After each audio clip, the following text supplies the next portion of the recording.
Good morning, I'm Elaine Williams from the Lewiston Tribune, and I'm here with Dustin Johnson. Good morning. Good morning. We're in the Tribune Podcast studio, and Dustin is here to talk about infrastructure. Dustin is the Public Works Director for the City of Lewiston, and I'm the Lewiston reporter who covers the city of Lewiston. Today, our conversation is going to be about infrastructure in downtown Lewiston, but one of the really important things to remember about the infrastructure in downtown Lewiston is that it serves the entire community. So this is not just a downtown Lewiston issue, this is an entire community issue. I cannot underline that enough. Before we get moving, I want to introduce Dustin just a little bit. He has been in our community since 2015, starting at Lewisotn County as the Public Works Director there. And then in 2020, he moved to the City of Lewiston and is in the same job at the City of Lewiston. Is there anything that I'm missing that is significant that you would like to add? No, good, bad, or otherwise, public infrastructure is something that I've fallen into and love. So yeah, I've been working for either a city or a county for 20 plus years now, which is hard for me to say. Well, and it's really clear that you love infrastructure because your enthusiasm for these topics shows when you discuss them at meetings. You really have a great way of explaining things in ways that are easy to understand and easy to remember. So let's get going talking about what's already happening in downtown Lewiston. We're seeing some crews working right now. Yep. Yeah. The joke is always it's either winter or construction season. And so, yeah, the snow is gone. So the construction crews are out. So yeah, the stuff you're seeing right now, and as I've talked about in the past, the catalyst for this downtown project started with water. And so, the water mains in downtown are generally 1910 vintage. There's some newer sections that have been replaced, but the backbone of that system for the water system downtown is 1910. There was a water study done pre-COVID to analyze how to break that into more digestible pieces and replacing it. And basically the systems that are coming down to feed it from the reservoirs are undersized. And then those pipes are obviously, when they're 115 years old, they're probably about ready to be replaced. And so the water study laid out kind of step-by-step areas for replacement. You've seen these sections, down by Locomotive Park. All the reservoirs are east of downtown and they flow downhill, generally towards the confluence. And Main Street is that conveyance system generally. And so fast forward from that study, go into, the COVID era. And you had what do they call it? The ARPA money, America Recovery Plan Act money. And so, Nez Perce County, City of Lewiston, City of Pullman, all these government agencies were provided a one-time influx of cash. And the City of Lewiston at that time, I think it was 2021, said, we just heard a study that showed the importance of investing in the downtown water system. They put all of the money into the water system. And so, for those last, 3-4 years, the city's been designing it and constructing it as we go. And so those ARPA, you'll hear me talk about ARPA, that American, federal dollars. The city was allocated, I think it was somewhere between $5 and $6 million. And we had that cash. And so, you put it in the bank, you accrue interest, and interest rates have been good.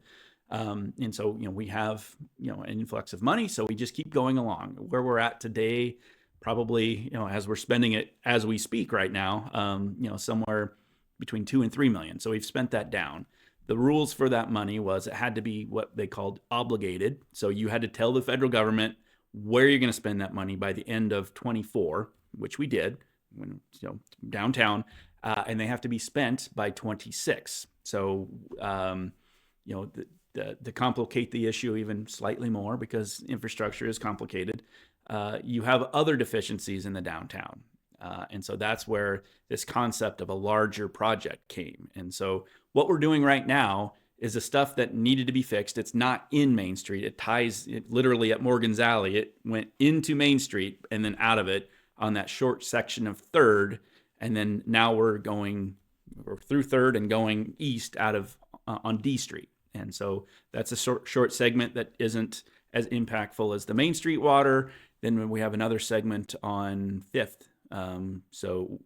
Would be between D and the railroad tracks, generally going towards the Clearwater. So that's what we're doing right now, just trying to get these dollars spent before the deadline of 2026.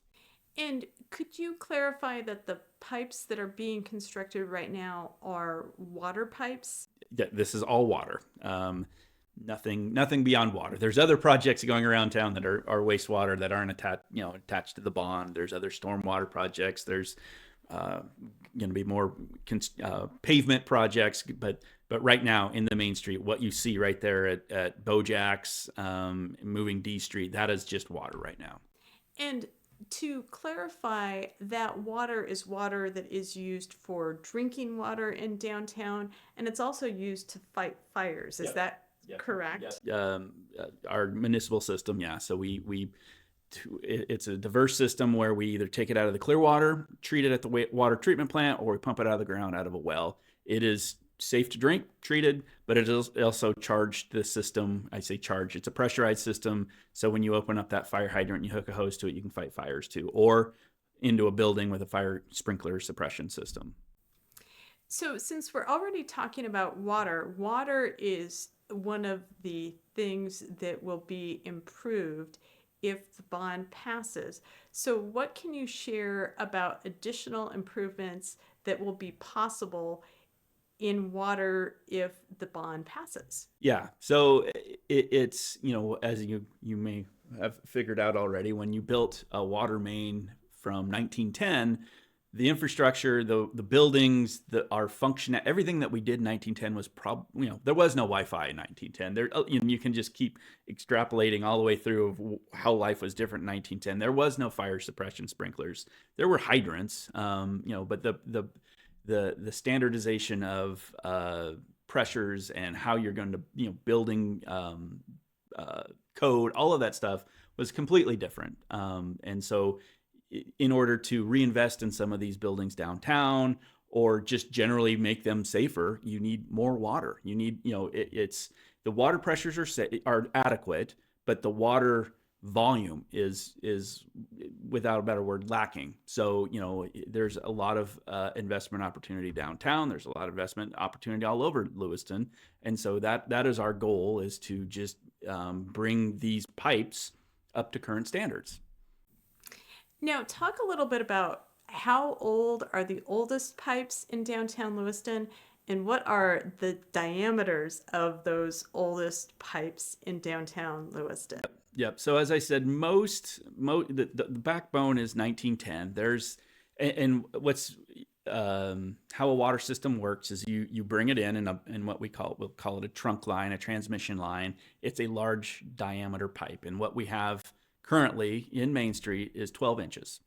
It is designed, or the replacements will be 18 inches. So you have these large diameter pipes to bring it down. And then all your side streets, you have a network of pipes that provide redundancy. So if you have a water main break, you'll close off that segment, but you're not going to close off the rest of the distribution system on a temporary basis. And so you've got these other side pipes. And some of these, side pipes, they're 4 inches in diameter. The standard size today is 8 inches. There's exceptions where we could go to 6, but those are for, very small, apartment building would have a 4-inch line. For an apartment building, we're serving an entire block with a 4-inch line. And so if you've ever been around pipes, you'll know a bigger pipe has a bigger wall. It's a thicker pipe. And so, the main on Main Street is less leak. The pipe itself is less prone to leaks. The hardware that connects it, the valves, the hydrants, all of that, not so great. But these 4-inch lines, you go down to a smaller size. Those are the lines that are they're literally nothing left of them. The pipe wall has eroded to such a degree now where we've gone through and we've put repair bands after repair bands after repair bands, that there's really nothing left to repair, or nothing left to connect to. And so those are the segments that are without a better description, bleeding us out, because you fix it. So you're taking your crews off, you're taking your resources off, just maintaining your system to address an emergency. And nobody, infrastructures, you're always using the analogy of a car or a home. And so if your roof on your house is leaking and you just don't address it, you're constantly going to be getting buckets out and addressing, those emergencies when your roof is leaking, rather than just replacing the roof. And then you don't have to take time off work to go address a leaky roof. You fixed your roof. And so that's where, overall the health of the system downtown is to the point where we can keep going out and putting repair bans and dealing with these emergencies, or we can address the issue, which is 115-year-old pipes.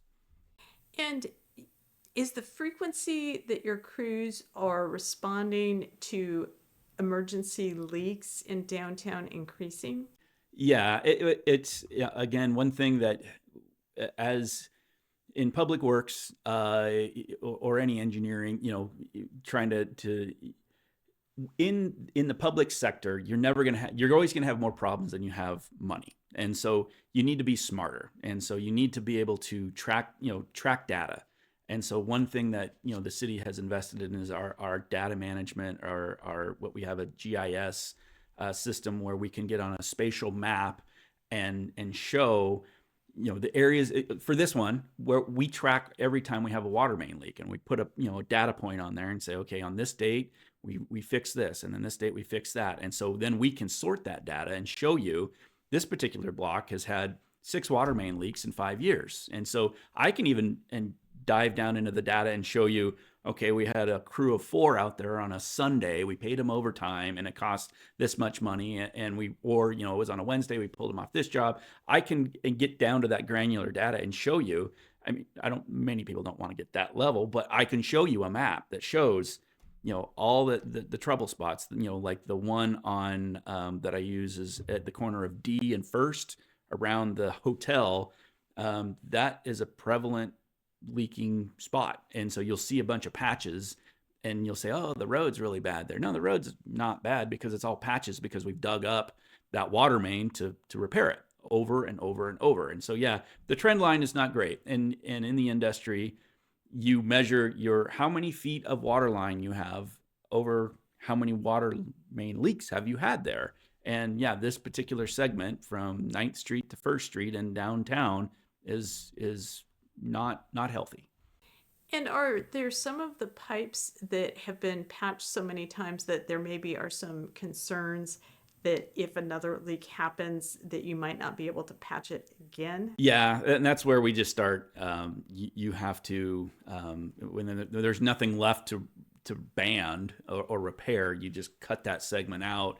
Then you have this, Frankenstein system trying to get it to, you're in, melding pipes that aren't intended to meld together rather than bands. And so, yeah, a repair band is exactly that. It's a Band-Aid that is only intended to get you to the point in which you can replace that pipe. I mean, there's always, we've had systems where pipes are you have manufacturer errors or they were installed incorrectly and you just have to take that segment out. But that's not this. This is 115 years. That's not a bad stick of pipe.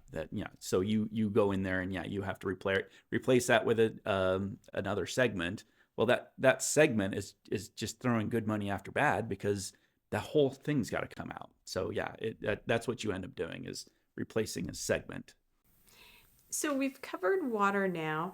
Is there anything more that you want to talk about related to water before we move on to the sewer system? The only thing that I would add is, the ARPA dollars need to be used up by 26. And so what the city has done in obligating these dollars is to get out in front and say, okay, if the bond passes, these are the segments that we will replace. They will be, because the bond will be, if the bond passes, we will be doing a larger project, including Main Street. So if the bond passes, we will do all the side streets, get this, nibble on the edges, knowing that we're going to do a larger project.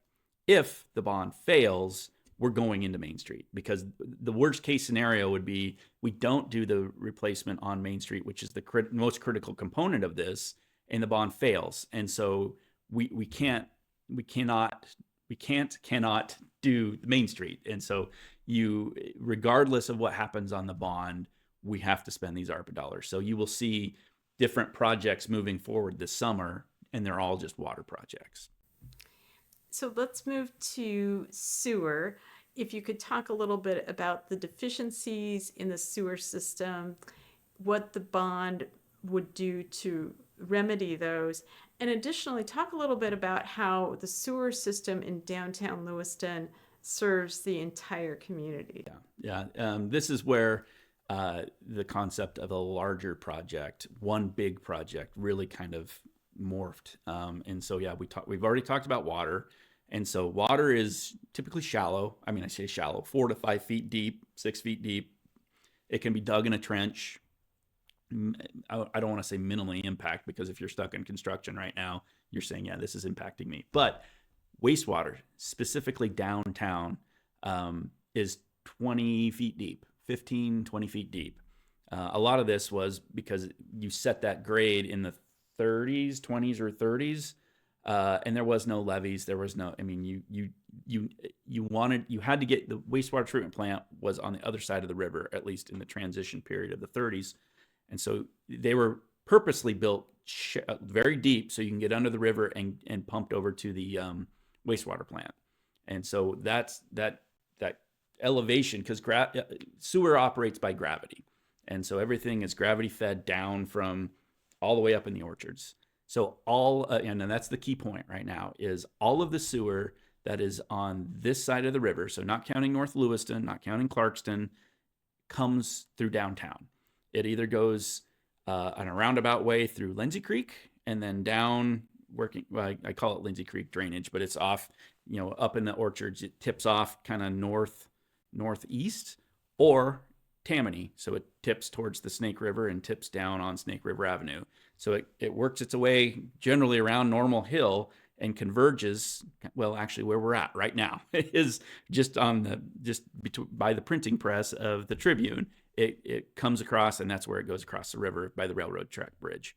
And so that's how... and to the wastewater... To the wastewater treatment plant, yes, under the river. And of course, it's handled a little... I mean, obviously we have the levees now with the dams. We have modern pumps. We have redundancy in the system. But the general concept is generally the same. It goes underneath the river to the treatment plant on the other side of the river. What's interesting is how these pipes are flowing full. Let's just say it like that. It handles because you can, if you pull back and look at Lewiston as a whole, 30,000 people or more, if you include some of these other users that are maybe not technically included within the city limits, but we have a lot of customers that are just outside the city limits that use this sewer system. The one system, let's talk about the one that's coming from the east down Tammany. It works its way, a lot of systems, kind of the same thing as water in reverse. So you have smaller lines leaving the houses and neighborhoods, and they get into these larger transmission lines. And by the time you get onto Main Street going, say, let's just pick it up at the courthouse, or let's take Locomotive Park coming east. That's a 3-foot diameter pipe. And that pipe is flowing full. So full, we can't even get a camera in there to evaluate the condition of that pipe. And so I believe it was last year or the year before, we did a concept in order to save money on not the Main Street project, but the sewer project in downtown, is we built a bypass. And so there's a dry line right across from the courthouse that goes north, and it goes underneath the railroad tracks, the Bargain Hunter Mall, under the new parking lot. We put it in before they put the parking lot in, worked with them, and it goes to the highway bypass. And when we are ready, we will build and get all the permitting in place. We'll run that line, basically tie into that line that comes off here by the railroad bridge. That will take a lot of that capacity off of that line that runs from basically the courthouse all the way to Brackenberry Square is where it cuts north through there. So by taking the flow off of that, we can then evaluate the overall health of the system and minimize, because then capacity isn't an issue. It's just the condition of the pipe. And so we can do what's called slip lining. And so we just run a pipe underneath it or within it. And maybe we have a couple what we call point repairs where there's some settlement and some manholes. It's a far more manageable project and saves considerable amount of money because we're not digging 20 feet down in Main Street. So that segment that we're working on is hopefully going to pay itself off by putting in that bypass and taking so much strain off of the Main Street main. So that's that segment. And just to be clear, that project will move forward regardless of if the bond passes or not. Yep. And I think that probably the next thing you're going to talk about is what improvements would happen if the bond passes related to sewer. Yeah. And so that's some of that stuff is that's the one thing that I want people to understand is the bond is a way in which we can address all of these projects as one. So if the bond fails, that project, all of these projects I'm talking about need to happen. So they will happen. It's just as money becomes available and opportunities, whether it's a grant or ratepayer money or whatever it is, they will all be done. It just won't be done as one project. And so in our conversations with downtown business owners, we heard it loud and clear. You can't do water in 25, wastewater in 26, and then a new Main Street on 27 because all the businesses will be out of business because we've shut Main Street down for 3 consecutive summers. So that's what we don't want to do. That's the concept of what we do, or what we want to do with this project. The other sewer, which is the one that comes down Snake River Avenue, also 18, 20 feet deep, that is the more difficult one because there's nowhere to bypass that flow. And it is also at capacity and full. And the worst part of that one is it runs right across the Blue Bridge, right across First Street behind, right at where the bypass comes back in at D Street. There's no way of, we have to dig that one up. And that one, between the traffic, the sewer flows, water's actually fixed in that segment generally. So that's the one good thing about that. But the hardest part of the whole project is right there addressing that sewer. And so that's the part where that will be fixed with this project. And that's the one where we're only at concept level, but that is the nut to crack for this downtown infrastructure project, is right there on First Street, addressing the sewer, and then what you build back up on top of it and diverting traffic. That's the hardest part. Is there anything more that you would like to share about sewer before we start talking about stormwater?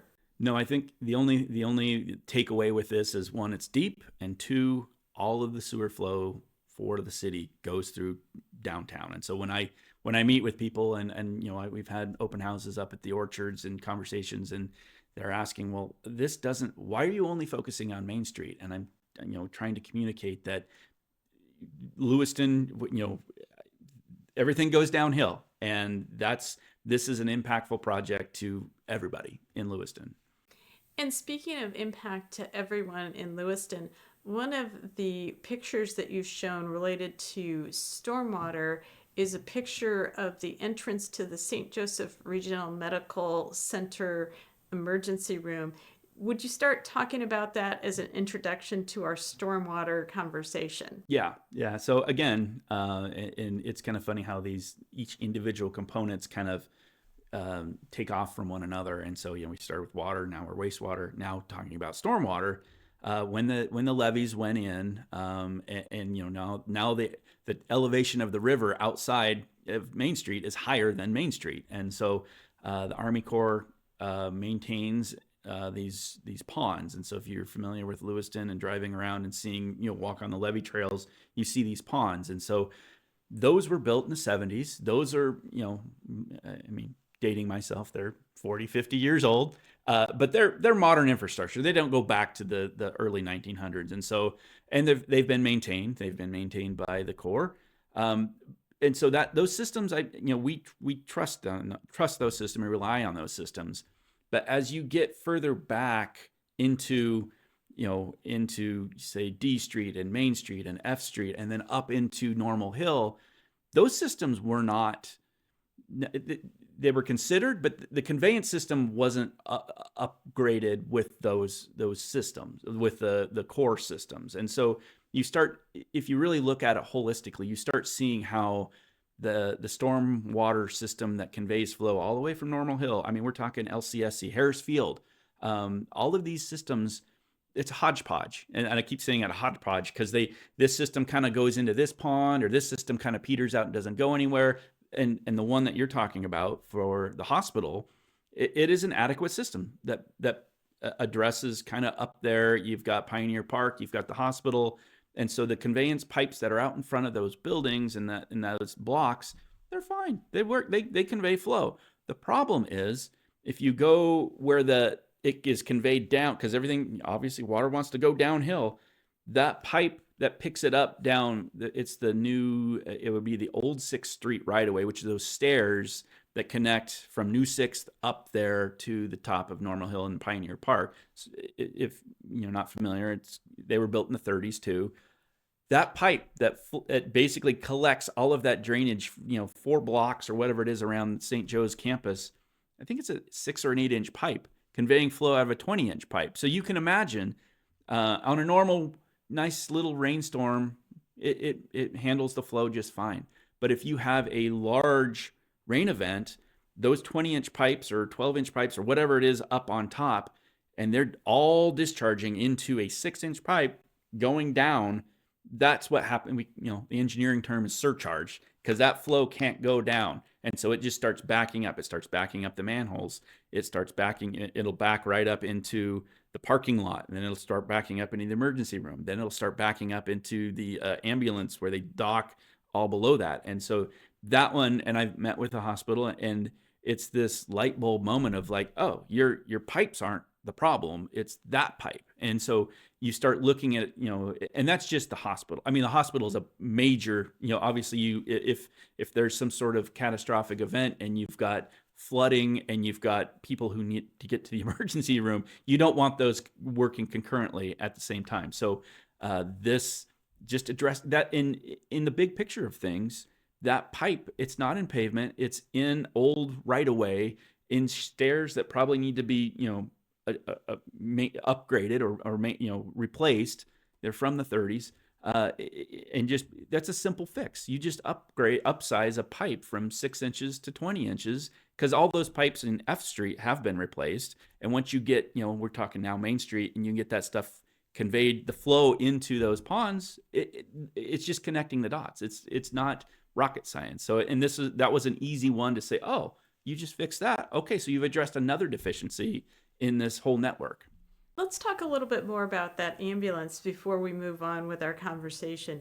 In the picture, the ambulance is at the entrance of St. Joseph Regional Medical Center, and the water is up to the bottom of the doors of the back of the ambulance, and then the cab where the paramedics ride. Am I remembering that correctly? Yep. Yeah. And there's some other pictures with it where they basically had to put sandbags on the inside of the, where the, those swinging doors where I don't know if they were swimming or they're whatever. They had sandbags on the inside of your emergency room because, you've got 3 feet of water pushed up against it. And again, that pipe was surcharged. It was a temporary event where, it just, you had to let that poor little 6-inch line drain enough water out, and then it was fine. But for that, one, it's damaging to have a building flood, obviously. And 2, your emergency room during that period is not functioning. And so they have to have emergency, plans of what do we do? Do we communicate it,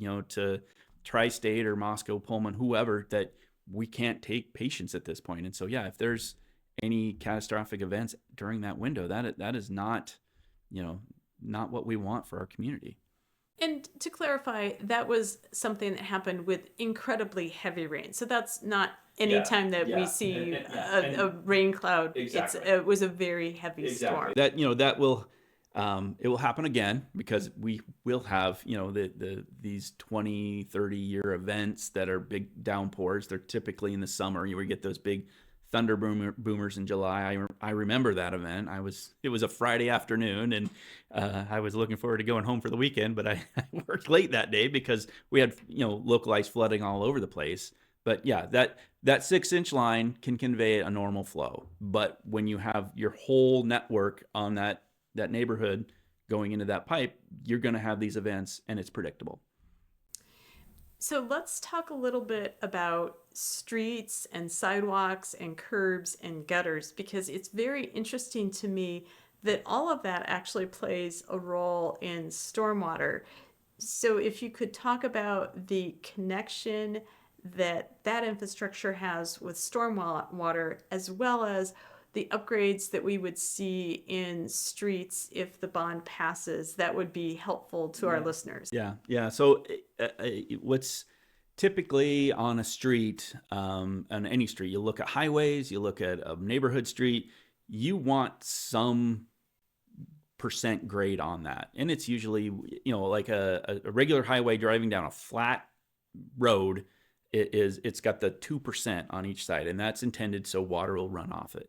And you've got the same thing going, down the road. You want some sort of a grade, and then even if it's a 0.5%, just to get the water off. Main Street is flat. I mean, it is just flat, and there's no again, the hodgepodge of the stormwater system. If you drive down on a Monday morning and it rained the night before, it's really easy to pick up these bird baths, is what we call them, because there's nowhere for the water to go, and the road is just flat.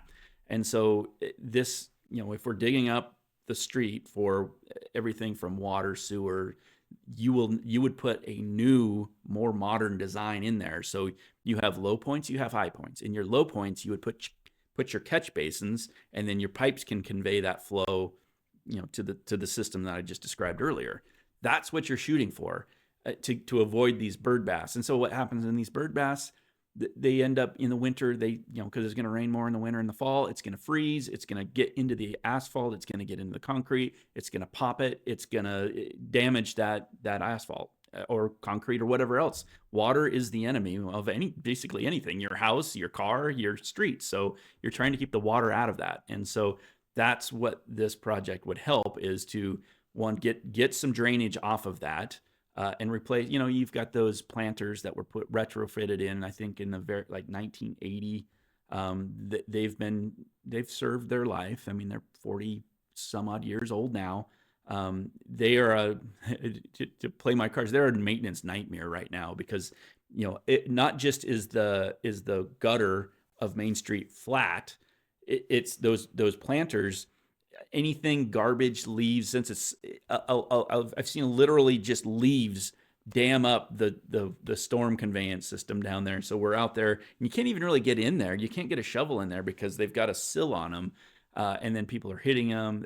So those things are a maintenance nightmare. And so just kind of replacing that street network that's out there. And anytime you do a project like this, ADA standards, the pedestrian ramps, the grades, there's sidewalk vaults downtown. So a lot of these businesses, coal chutes or deliveries, you'll start seeing these steel grates. Some of these buildings are not currently occupied, so the condition of these vaults, we generally have a good idea, but not 100%. So that's a liability for the property owner and the city of, like, is somebody going to fall in these? I mean, I'm confident enough to walk Main Street every day, but you just need to address all these things. And that's part of this, again, the larger project. Once you start looking at, again, water, wastewater, stormwater, what is that? It's got to come out. What's it going to look like coming back in? And, I am indifferent. I think in kind of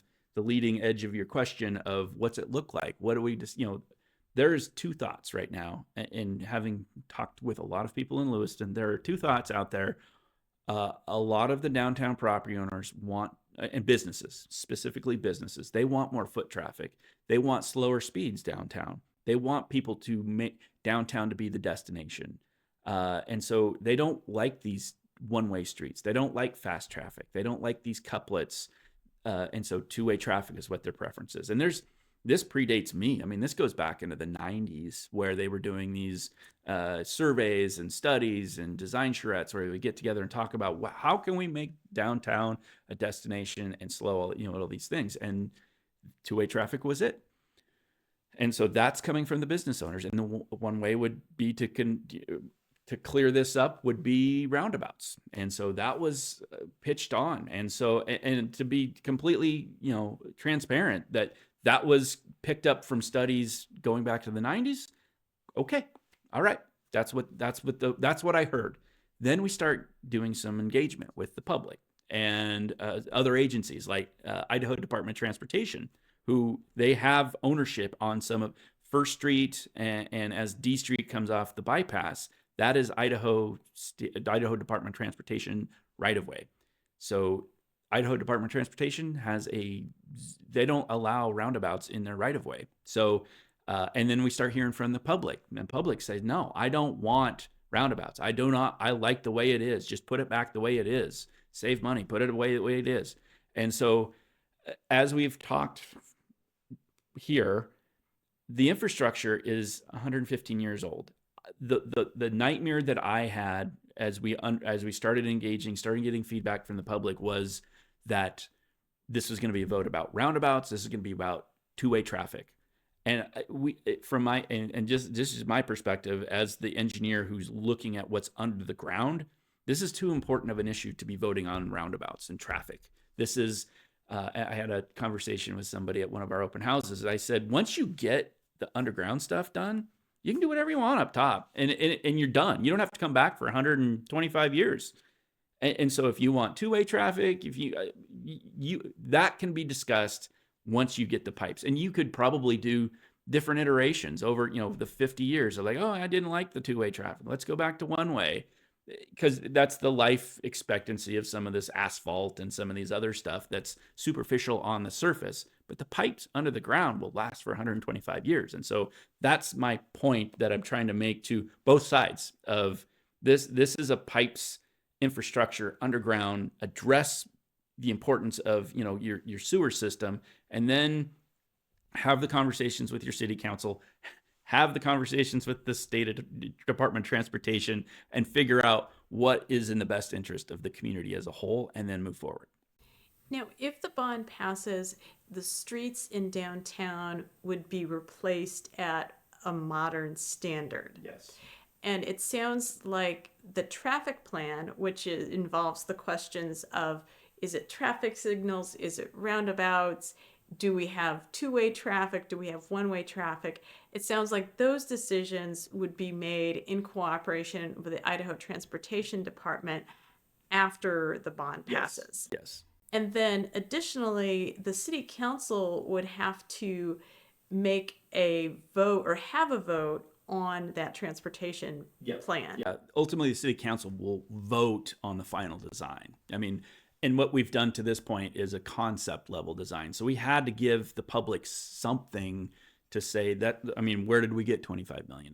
Where did this price come from? So we had to look at what segments of sewer are we replacing? What is the stuff that we can, defer? What is, we had to do some back, front end work to try and figure that out. And so that's where we're at. We don't want to wait. If the voters say no, we didn't want to wait. We didn't want to get to 100%, because that's a full year of design. So we didn't want to get all the way down and then have the voters say no and then be left with a design that we can't construct. So we had to do that. And we've gone far enough to know it's generally a wash. If you're going to replace the if you do the roundabouts, there's a lot of signals that can come out. They all need to be replaced. They're really old too. And you're replacing the sidewalk generally, whether it's two-way traffic or one-way traffic, is generally going back to where it's at now. So your same volume of sidewalks, you're going to move probably more concrete for a roundabout, but you're not buying electronics in a whole signal system. So it's generally a wash. So that's why we're confident that we're not giving two different prices. It's generally the same thing. And once again, emphasizing, ultimately, it will be the city council that will decide if there are roundabouts or not. And with any city council decision, there are multiple meetings prior to the decision where citizens can share their opinions with city councilors, both in person, through email, and letters. Yep. Yeah. I think the first hurdle, I don't want to call it a hurdle, but the first thing that we need to discuss is Idaho Department of Transportation. And that, and that kind of removes me and the council and the public from this conversation, because if Idaho Department of Transportation says never, then that answers the question. We're going to signals. We're going, that takes the roundabout component out of it. If the ITD says, yeah, let's talk about it, I think we're amenable to some concepts, that's when it's okay. We'll obviously have more open houses. We'll have more dialogue specifically to traffic and roundabouts. And that triggers a lot of other things. There's, parking. Parking has come up a lot. And so, talking about how we're going to get people parked and into the businesses, and then the sidewalk vaults and the ADA ramps. There's a lot of other components, and I don't want to diminish the value of those, but those are, we've got to bake the cake, which is underground. Then we're going to frost it, which is, just put the road back, and then you're going to put the sprinkles on it. And that's kind of where that's at. It all has to come back. You have to build that all back. And so there is a sunken cost into just bring the road grade back to 20 feet from underneath to get the pipes out. Now we're talking asphalt, and then we're talking concrete. We've talked a lot about what the bond would pay for. Is there anything that you want to discuss related to infrastructure and what the bond would pay for before we talk a little bit about the finances of the bond? Yeah, I mean, as I said, so we have a concept design put together, and what we needed to do, what drove that was, going back to the beginning of when we started saying, let's look at a big project. Okay, so a big project's going to require a bond, and so we need to tell the public what's in that bond. And so, and the biggest thing for me was I need a number, because I can sit here all day and talk about pipes and ages of pipes and size of pipes, but people don't typically care about what size of pipe is draining a hospital. They want to know how much it's going to cost. And so that's where that, the 25 million came from. We have, the city, the process is, you pay your taxes. There's components that go right now. Some of your taxes are going to keep the police on the streets and the water flowing in the pipes. And then there's components that go into replacing, police cars, or replacing pipes, or replacing a water treatment plant. From the public works component, that's called capital. And so we always have capital money going into the bank to pay for these larger projects. What's unfortunate for this type of a project, we generally have, our capital program for each, like say water, $2, $3, $4 million a year was what we can afford to go out there for larger capital projects. Well, 25 million, that's a lot more than $2 million.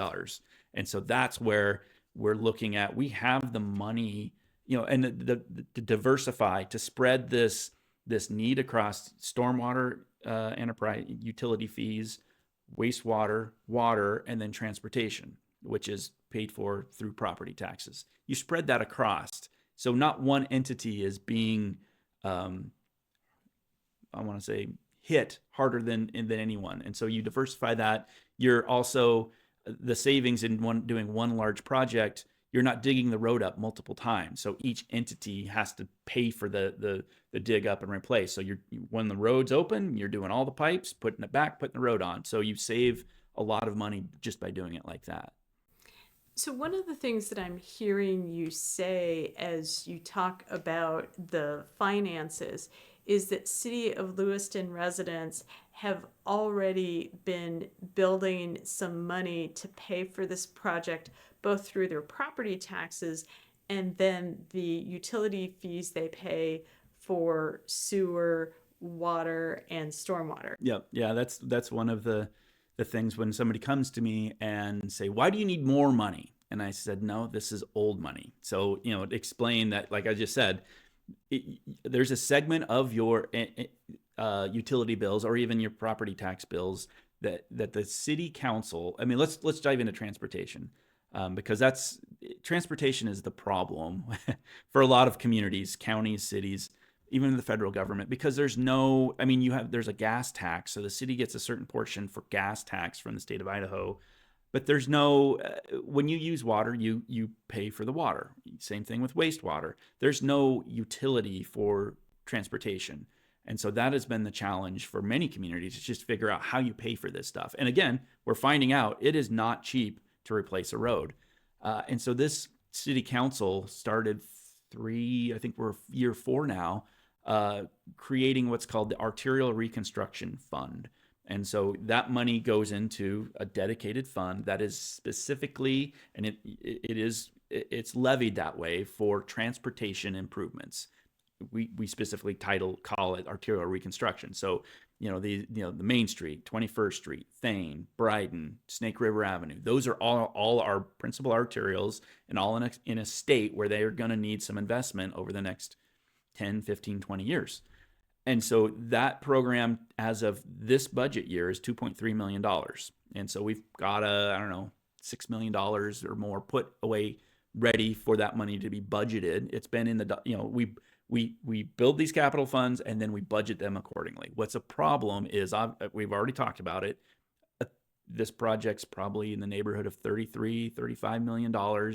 We have, $8+ million to put down, pay that project down, but we need the $25 million that to be that influx that we can then pay that debt through the utility fees and the arterial reconstruction program.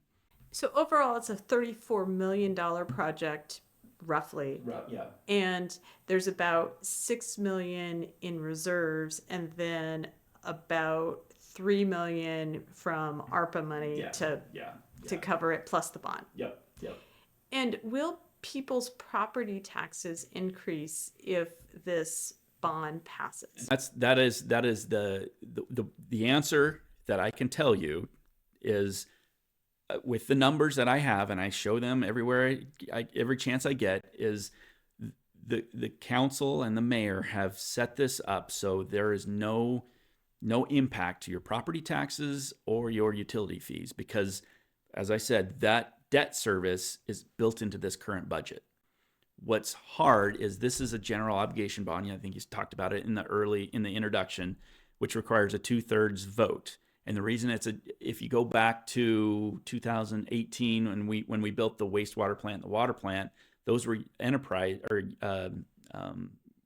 those were revenue bonds, and a revenue bond has a higher rate, but and a lower threshold because there's no property taxes tied to that. Since we're using a good portion of property tax for the arterial reconstruction program, that is now general obligation. And so it's a good thing, but it's also a bad thing in that it's a higher threshold, it's 2/3 majority, and it is, we have to show the voters what that impact is. And I think, I don't have the specific number, but it's like $36 and some odd cents per $100,000 of value, even though, as I just said, we have the money to pay that debt service in the budget. But that is your collateral because this is a municipal bond. And so if the voters approve it, we take it to it's shopped out on the open market. So it depends on where your rates are in the municipal bond market is that day.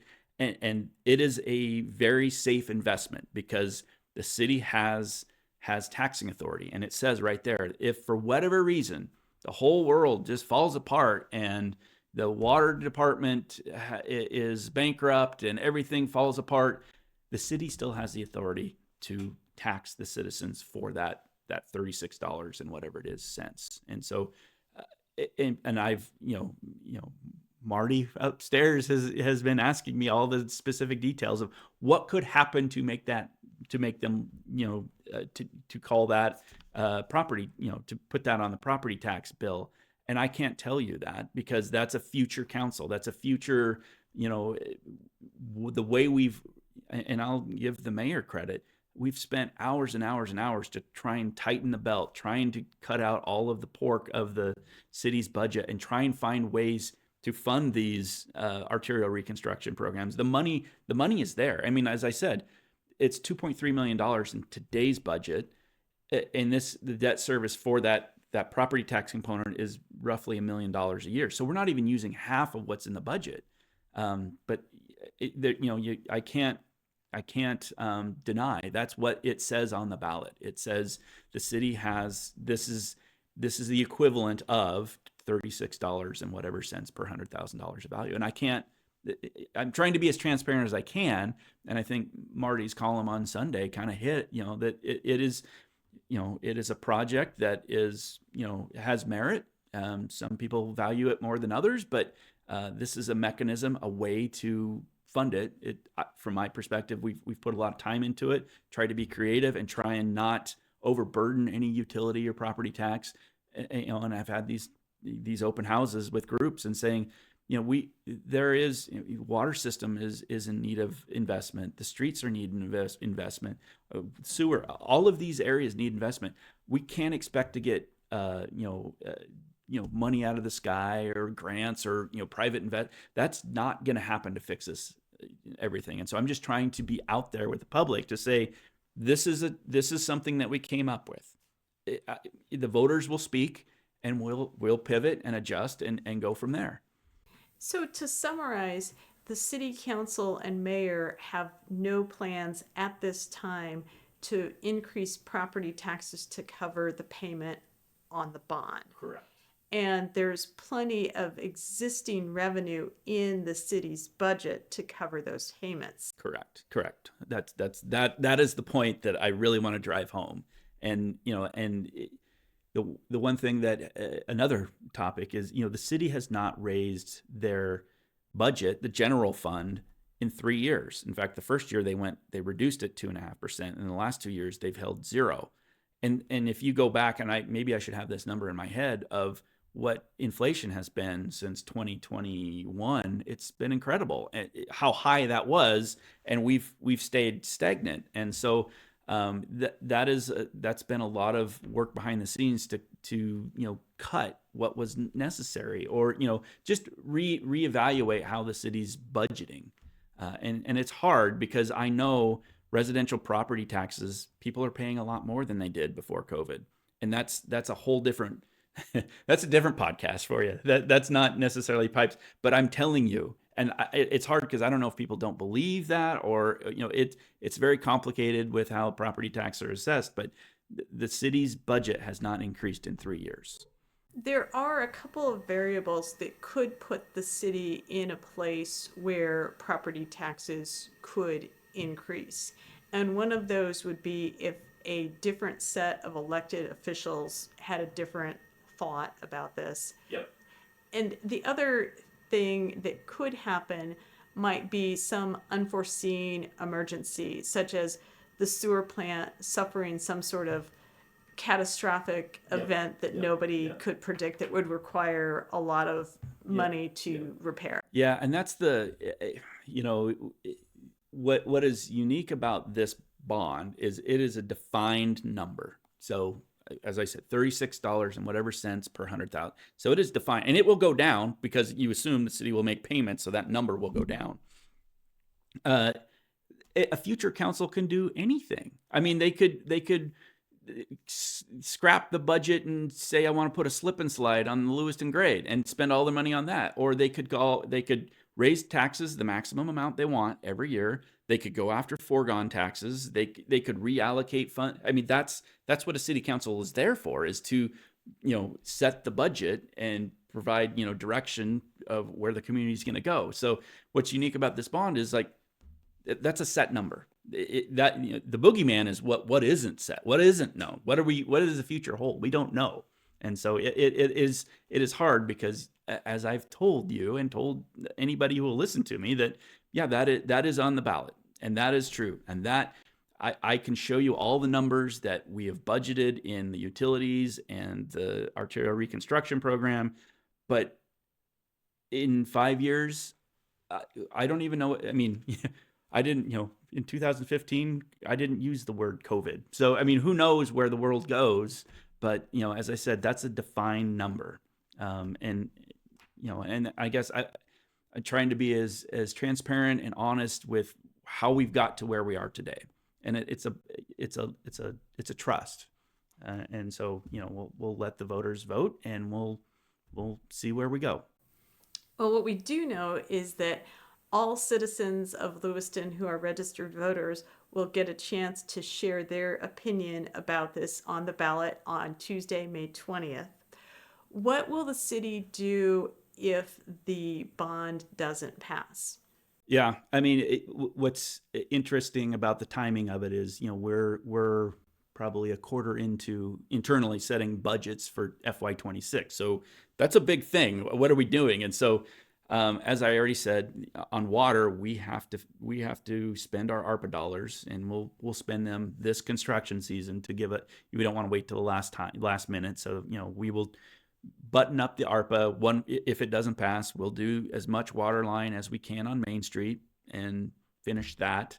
And then we will set our capital projects. I mean, what we do is we plan, we budget, we build. And so this is the planning process. If the voters say no, there are so many projects that are, in my queue of water, wastewater, stormwater. And I've continued to say Main Street is such a unique project because there's so many, I call them opportunities to fix deficient infrastructure. And so the savings and just one project to do all of that. But there's projects in the orchards, there's projects in North Lewiston. There's so many things to do. We will budget that. We will have that that's a public process to show the city council. I think on June 7th, I will be in front of the council to show the capital projects that are queued up in our major master planning projects. And so we will go. I assume at some point between if that ballot and if that fails and budget, I will probably have a town hall or open house and have another good hard conversation with the people of Lewiston to say, you voted no. What is a project that you value that we can move forward on? Because it doesn't matter if it's Bryden, if it's Thane, if it's Main Street. We can't just sit and wait. We have to take action and get some of this stuff addressed because it's not going to fix itself.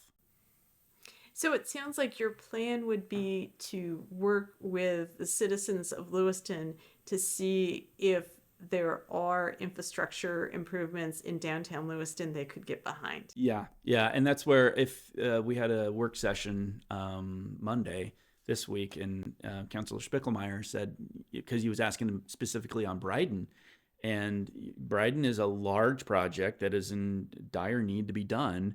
And that one's a different project. It's in a federal realm, but the city's not really putting any money forward. And I shouldn't say never, many, many decades to get that project done. And so he asked, is that a bond? I don't know. I mean, that a bond gives you influx of cash and locks you into today's rate and lets today's construction prices and lets you construct a project up front and then pay it off in the back end. If we're starting to build enough funds where we can start doing some of these projects, but we'll never be able to fund a Bryden or a Main Street just by, unless we just tick it off one block at a time, which is painful for those who are impacted by construction and interruptions. Before we wrap this up, is there anything about this issue that these questions haven't given you an opportunity to share?